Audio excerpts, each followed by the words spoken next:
Իրականում այդ թիվը շատ մտահոգիչ է, որովհետև ես նախկին որպես դիտորդական խմբի անդամ ես չեմ հիշում որևէ տարի կամ կարող է լինի, բայց ամեն դեպքում մտահոգիչ է այդ թիվը,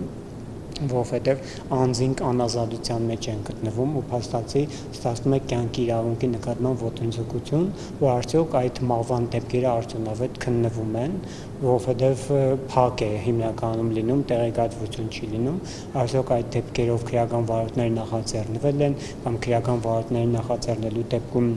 ինչ արդյունքներ են եղել, քանի որ ի վերջո անձը անազատության մեջ է եղել եւ մահ է եղել, այդ մահով պետք է նույն ոնց որ խոշտանգումներն է, այդպես էլ կյանքի իրավունքի նկատմամբ եթե ոտնձգություն է լինում, արդյունավետ քննություն պետք է իրականացվի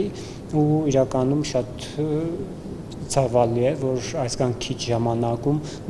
նմանատիպ թվեր է արձանագրվել բանտերում մահվան դեպքերի, կարծիքով պատշաճ պետք է քննվի եւ ուսումնասիրության առարկա դառնա։